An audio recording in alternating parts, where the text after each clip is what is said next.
La pesadilla del Dr. Bob, cofundador del Alcohólicos Anónimos. El nacimiento de nuestra sociedad data del primer día de su sobriedad permanente, el 10 de junio de 1935. Hasta 1950, año en que falleció, llevó el mensaje de AA a más de 5,000 hombres y mujeres alcohólicos y prestó a todos ellos sus servicios sin pensar en cobrar. En este prodigio de servicio contó con la eficaz ayuda de la hermana Ignacia, en el Hospital Saint Thomas de Akron, Ohio, una de las mejores amigas que podrá tener nuestra comunidad. Nací en el pueblo de Nueva Inglaterra de unas 7,000 almas. La norma general de moral era, según recuerdo, muy superior a la prevaleciente en aquel tiempo. No se vendía cerveza ni licor en la vecindad. Solamente en la agencia del Estado había la posibilidad de conseguir una pinta, si se podía convencer al gerente de que uno la necesitaba realmente. Sin una prueba de este efecto, el comprador esperanzado se veía obligado a marcharse con las manos vacías, sin nada de aquello que llega.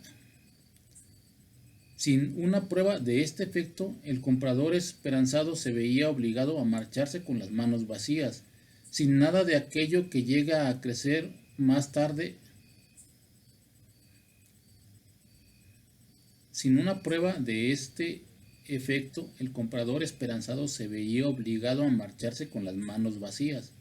Sin nada de aquello que llegué a creer más tarde era la panacea para todos los males. Aquellos que recibían sus pedidos de licor por expreso desde Nueva York o Boston eran vistos con mucha desconfianza y desaprobación por la mayoría de los vecinos. El pueblo estaba bien dotado de iglesias y escuelas en las que desarrollé mis primeras actividades educacionales. Mi padre fue un profesional de reconocida capacidad y tanto él como mi madre participaban muy activamente en asuntos de la iglesia. Ambos tenían una inteligencia que estaba por encima de lo común. Desgraciadamente, para mí, fui hijo único, lo cual tal vez creó en mí el egoísmo que tuvo tanto que ver en que se presentara en mí el alcoholismo. Desde mi niñez hasta que empecé a cursar estudios en la escuela secundaria, se me obligó más o menos a ir a la iglesia, a la doctrina y servicios dominicales nocturnos, a los servicios de los lunes y algunas veces a las oraciones de los miércoles por la noche. Por eso decidí que cuando estuviera libre de tutela de mis Por eso decidí que cuando estuviera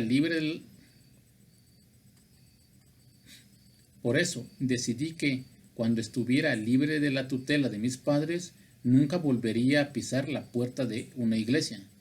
Cumplí con constancia esta resolución durante 40 años, excepto cuando las circunstancias parecían indicar que sería imprudente no presentarme.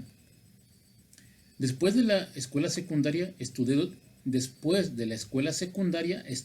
2 años en una de las mejores universidades del país, en la que beber parecía ser la principal actividad al margen del plan de estudios. Parecía que casi todos participaban en ella. Yo lo hice más y más, y me divertía mucho sin sufrir ni física ni económicamente. A la mañana siguiente parecía no sufrir ningún mal efecto, a diferencia de otros amigos que se levantaban con náuseas. Nunca en la vida he tenido un dolor de cabeza. De hecho, nunca en la vida he tenido un dolor de cabeza, hecho que me parece creer que fui un alcohólico casi desde el principio. Toda mi vida parecía estar concentrada alrededor de hacer lo que yo quería hacer, sin tener en cuenta los derechos, deseos o prerrogativas de nadie más. Un estado de ánimo que llegó a ser más y más predominante con el transcurso de los años. Me gradué con los máximos honores ante la fraternidad de los bebedores, pero no ante el decano de la universidad. Los siguientes 3 años los pasé en Boston, Chicago y Montreal como empleado de una importante compañía manufacturera, vendiendo repuestos para ferrocarriles, máquinas de gasolina de todas clases y muchos otros artículos de ferretería pesada. Durante esos años bebí todo lo que mi bolsillo me permitía, todavía sin pagar mucho por las consecuencias, a pesar de que a veces empezaba a estar tembloroso por las mañanas. Durante estos 3 años solo perdí medio día de trabajo. Mi paso siguiente consistió en emprender el estudio de la medicina, ingresando en las... Mi siguiente paso consistió en emprender el estudio de la medicina, ingresando en una de las universidades más grandes del país. Ahí me dediqué a la bebida con mucho mayor empeño del que hasta entonces había demostrado. Debido a mi enorme capacidad para beber cerveza, fui elegido como miembro de una de las sociedades de bebedores y pronto llegué a ser uno de los principales miembros. Muchas mañanas me encaminaba a las clases y, aunque iba completamente bien preparado, regresaba a la casa de la fraternidad porque, debido a los temblores que tenía, no me atrevía a entrar al aula por miedo a hacer una escena si se me pedía que dijese. Muchas mañanas me encaminaba a las clases y, aunque iba completamente bien preparado, regresaba a la casa de la fraternidad porque, debido a los temblores que tenía, no me atrevía a entrar al aula por miedo a hacer una escena si me pedía que diese la lección.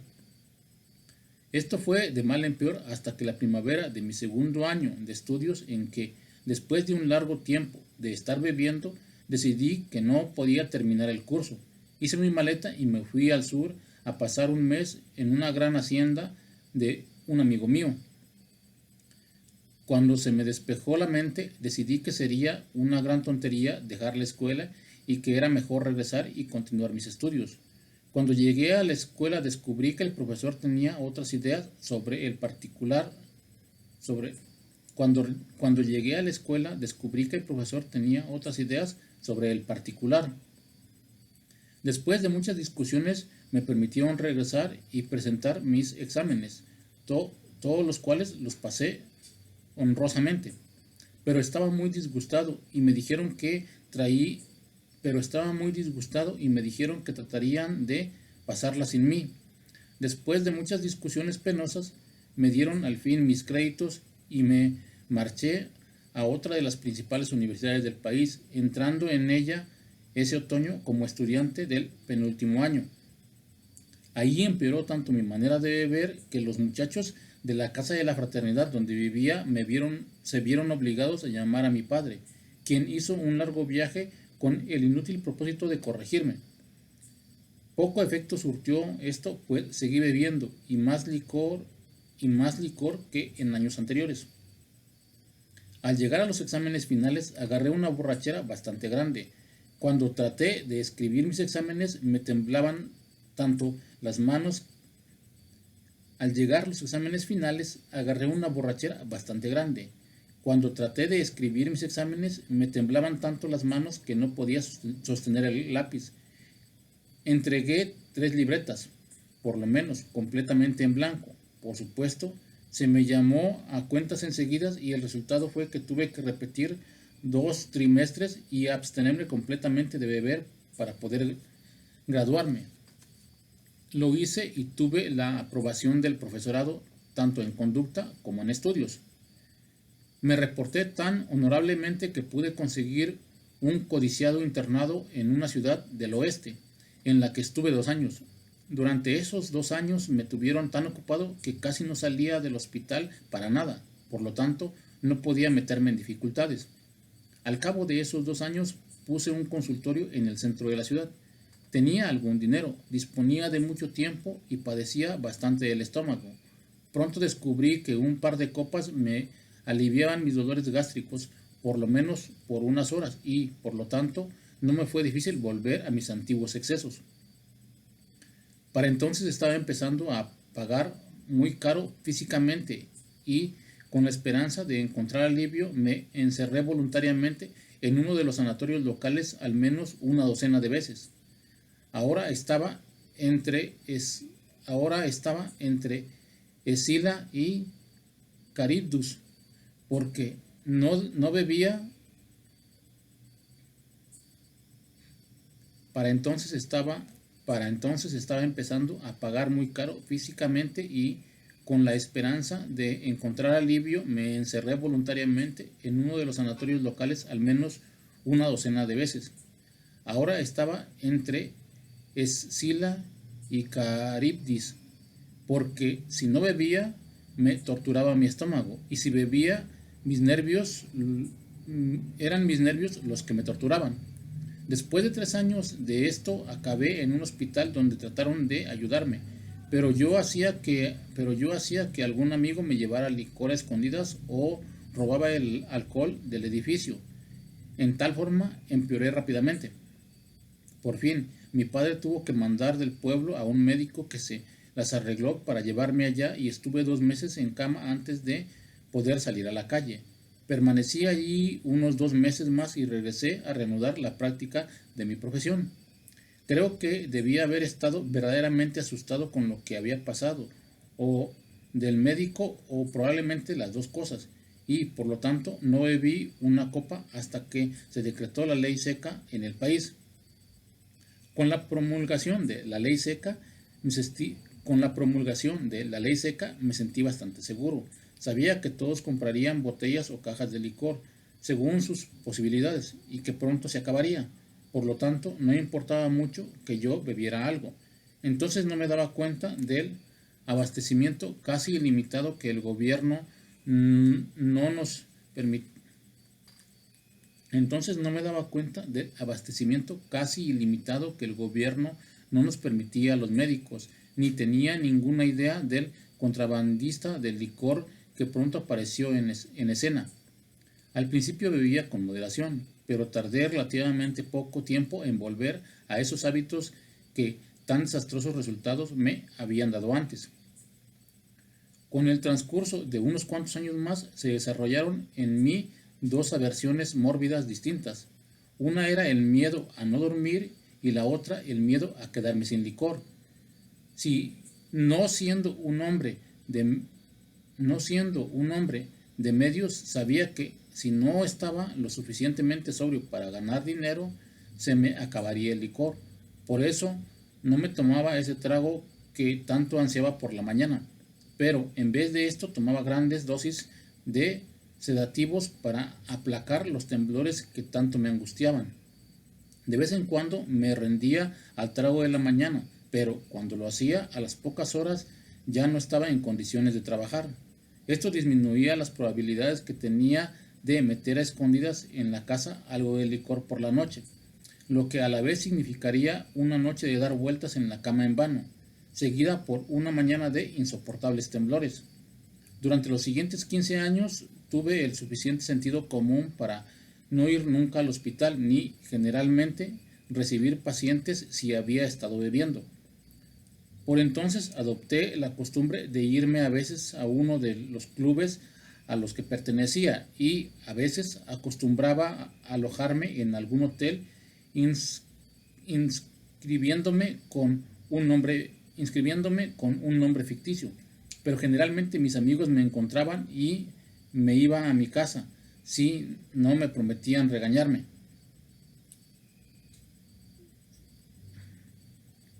Si me prometían no regañarme. Si mi esposa decidía salir por la noche, yo compraba una buena provisión de licor, la metía a escondidas en la casa y la escondía en la carbonera, entre la ropa sucia, sobre los batines de las puertas o en los resquicios del sótano. También me servían los baúles y cofres, el recipiente de las latas viejas e incluso el de la ceniza. Nunca en el depósito del agua del excusado porque me parecía demasiado fácil. Después descubrí que mi esposa lo inspeccionaba frecuentemente. Cuando los días de invierno eran suficientemente oscuros, metía botellas chicas de alcohol en un guante y las tiraba al porche detrás. El contrabandista que me surtía escondía el licor en la escalera detrás de El contrabandista que me surtía escondía licor en la escalera de atrás para que yo lo tuviera a la mano. Solía metérmelo en las bolsas, pero me las registraban y esto se volvió muy arriesgado. También solía meter botellas chicas en los calcetines. Esto dio muy buen resultado hasta que mi esposa y yo fuimos al cine a ver una película y descubrí mi truco. No voy a relatar todas mis experiencias en hospitales y sanatorios. Durante todo este tiempo nuestros amigos nos condenaron más y más al ostracismo. No podían invitarnos porque era seguro que me emborracharía y mi esposa no se atrevería a invitar a nadie por la misma razón.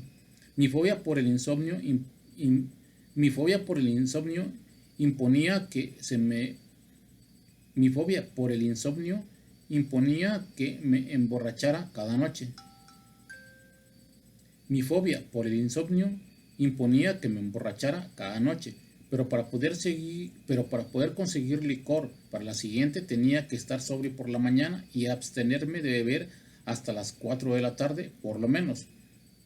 Proseguí con esta rutina durante 17 años, con pocas interrupciones. En realidad era una pesadilla horrible. En realidad era una pesadilla horrible ese ganar dinero, conseguir licor, meterlo a escondidas a la casa, emborracharme, temblar por las mañanas, tomar grandes dosis de sedativos para poder ganar más dinero y así ad naseam. Les prometía que no volvería a beber a mi esposa, a mis hijos y a mis amigos, promesas que raramente me mantendrían sobrio ni durante un día a pesar de haber sido muy sincero al hacerlas. Para beneficio de los, para beneficio de los inclinados a los experimentos, debo mencionar el llamado experimento de la cerveza. Poco tiempo después de suspender la aprobación de vender cerveza, creí que estaba a salvo. La cerveza me parecía inocua. Nadie se emborrachaba con la cerveza. Con el consentimiento de mi buena esposa, llené de cerveza el sótano hasta los topes. Al poco tiempo estaba consumiendo cuando menos 1,5 cajas de botellas por día. Subí de peso 30 libras en unos 2 meses. Parecía un cerdo y me sentía incómodo por falta de respiración. Entonces se me ocurrió que cuando todo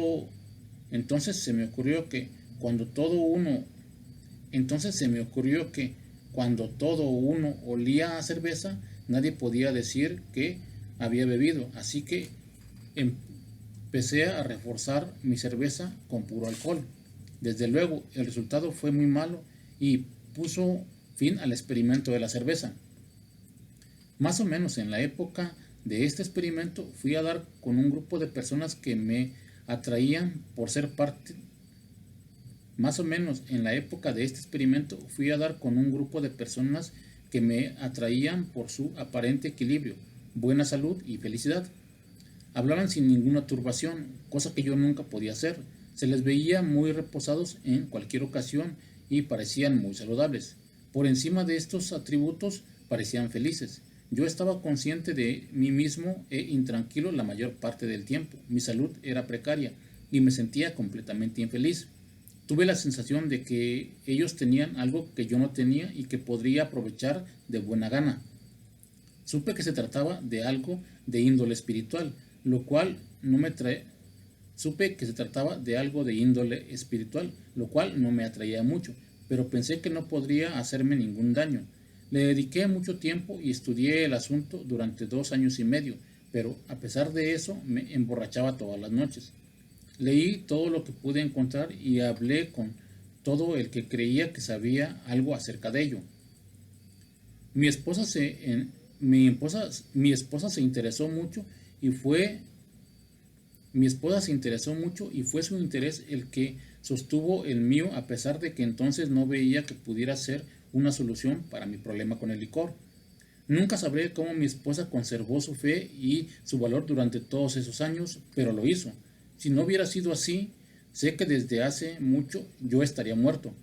¿Quién sabe por qué? Nosotros los alcohólicos parece que tenemos el don de escoger a las mujeres mejores del mundo, porque han de ser sometidas a las torturas que les infligimos porque han de ser sometidas a las torturas que les infligimos es algo que no puedo explicar. Mi esposa se interesó mucho y fue su interés el que sostuvo el mío a pesar de que entonces no veía que pudiera ser una solución para mi problema con el licor. Nunca sabré cómo mi esposa conservó su fe y su valor durante todos esos años, pero lo hizo. Si no hubiera sido así, sé que desde hace mucho yo estaría muerto. ¿Quién sabe por qué? Nosotros los alcohólicos parece que tenemos el don de escoger a las mujeres mejores del mundo, porque han de ser sometidas a las torturas que les infligimos es algo que no puedo explicarme. Por aquellos días, una señora llamó a mi esposa un sábado por la tarde para decirle que quería que yo fuese a su casa esa noche a conocer a un amigo de ella que podría ayudarme. Era la víspera de Día de las Madres y había yo llegado a casa bien borracho llevando una planta en una maceta que puse en la mesa. Acto seguido subí a mi cuarto y perdí el conocimiento. Al día siguiente volvió a llamar a aquella señora. Queriendo ser cortés, aunque me sentía muy mal, dije, vamos a hacer la visita. Hice a mi esposa prometerme que no nos quedaríamos más de 15 minutos. Llegamos a su casa a las 5 y eran las 11:15 cuando salimos. Tuve posteriormente 2 conversaciones más breves con este hombre y dejé de beber repentinamente. Este periodo seco duró como 3 semanas. Entonces fui a Atlantic City para asistir a una reunión de una sociedad nacional de la que era miembro y que duró algunos días. Me bebí todo el whisky que llevaba en el tren y compré varias botellas de camino al hotel. Esto sucedió un domingo. Me emborraché esa noche. Estuve sin beber el lunes hasta después de la comida y procedí a embriagarme otra vez. Bebí todo lo que me atrevía a beber. Me bebí todo lo que me atrevía a beber en la cantina y me fui a mi cuarto a terminar la borrachera. El martes empecé por la mañana y por la tarde ya estaba bien arreglado. No quise quedar mal y por eso pagué mi cuenta y me fui del hotel. En el camino a la estación del ferrocarril compré licor. Tuve que esperar algún tiempo la salida del tren. A partir de entonces no recuerdo nada sino hasta que desperté en la casa de un amigo que estaba cerca de la mía. Esas buenas personas avisaron a mi esposa y ella mandó a mi nuevo amigo para que me llevara a mi casa. Llegó, me llevó, me acostó, me dio unas copas esa noche y una botella de cerveza al día siguiente. Eso fue el 10 de junio de 1935 y fue mi última copa. Al escribir esto han pasado 4 años. La pregunta que podría venírsele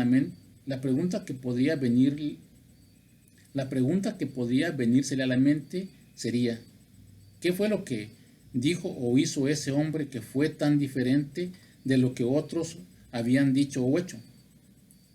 Debe recordarse que yo había leído mucho y hablado con todo aquel que sabía o creía que sabía algo acerca del alcoholismo, pero este era un hombre que había pasado por años de beber espantosamente, que había tenido la mayoría de experiencias de borracho conocidas por el hombre, pero que se había recuperado por los mismos medios que yo.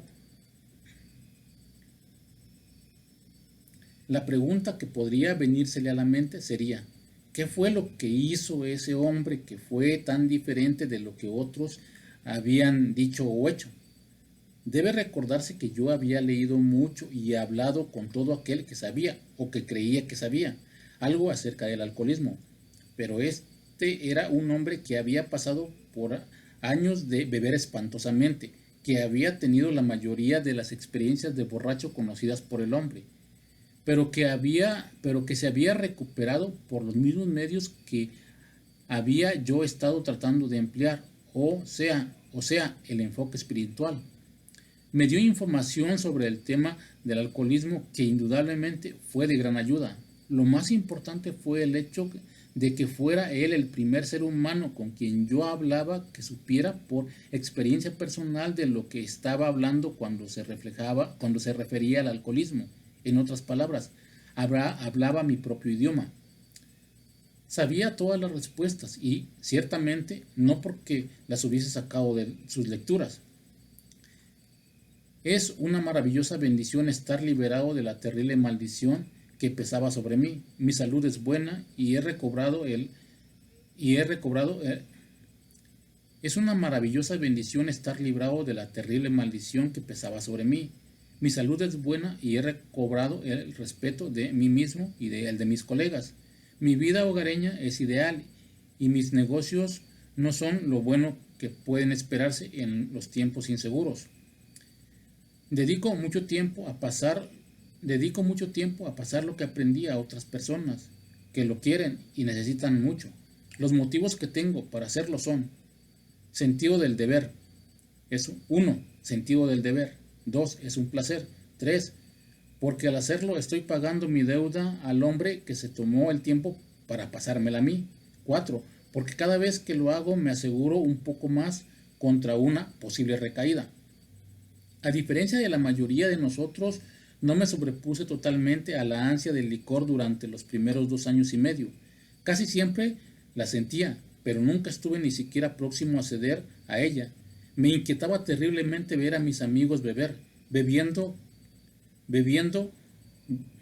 Me inquietaba terriblemente ver a mis amigos beber, sabiendo que yo no podía, pero me discipliné a creer que, aunque una vez había tenido ese mismo privilegio, había abusado de él tan espantosamente que había sido retirado. Así que no me correspondía protestar porque, después de todo, nadie tuvo nunca que tirarme al suelo para echarme el licor en el gaznate.